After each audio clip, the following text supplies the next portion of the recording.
ఇస్లాంకి ఖురాన్ ఉంది, క్రిస్టియన్స్కి బైబిల్ ఉంది, అలాగే హిందువులకి అంటే సనాతనులకి భగవద్గీత ఉంది అంటున్నారు. కానీ కాదు, భగవద్గీత కంటే చాలా గ్రంథాలు ఉన్నాయి.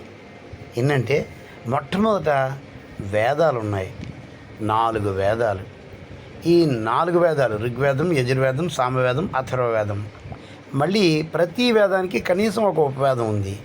ఋగ్వేదానికి ధనుర్వేదం, యజుర్వేదానికి ఆయుర్వేదం, సామవేదానికి గంధర్వవేదం, అలాగే అథర్వవేదానికి అర్థశాస్త్రం. అలాగే ప్రతి వేదానికి 6 వేదాంగాలు ఉన్నాయి: శిక్ష, వ్యాకరణం, ఛందస్సు, నిరుక్తం, జ్యోతిషం, కల్పం. అలాగే మళ్ళీ వాటికి 4 ఉపాంగాలు ఉన్నాయి. అందులో మొదటిది ధర్మశాస్త్రం అంటే స్మృతులు, రెండోది పురాణ శాస్త్రం అంటే 18 మహాపురాణాలు, 18 ఉపపురాణాలు, 2 ఇతిహాసాలు అంటే రామాయణము, భారతము.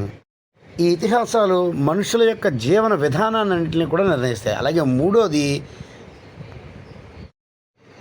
మూడోది మీమాంస, 4వది న్యాయం. ఈ మీమాంస, న్యాయం రెండూ కలిపి 6 ఆస్తిక దర్శనాలు కలిగి ఉన్నాయి. అవి న్యాయ, వైశేషిక, సాంఖ్య, యోగ, పూర్వమీమాంస, ఉత్తరమీమాంస. మళ్ళీ ఈ ఉత్తరమీమాంస అంటే దాన్నే వేదాంత శాస్త్రం అని కూడా అంటారు. దాంట్లో 3 ప్రధానమైన భాగాలు ఉన్నాయి. వాటిని ప్రస్థాన త్రయాలు అంటారు. అవి ఉపనిషత్తులు, బ్రహ్మసూత్రాలు మరియు భగవద్గీత.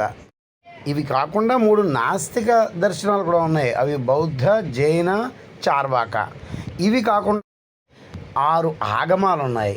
ఈ 6 ఆగమ శాస్త్రాలు ఏంటంటే దేవాలయాలను ఏ విధంగా ఉంచాలి, అలాగే మంత్రాలను ఏ విధంగా వినియోగించాలి, ఏ విధంగా వినియోగిస్తే ఏ ఫలితం వస్తుందో చెప్పేవి.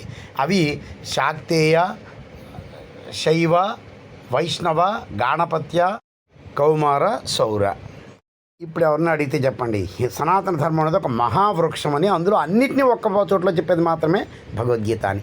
జై హింద్.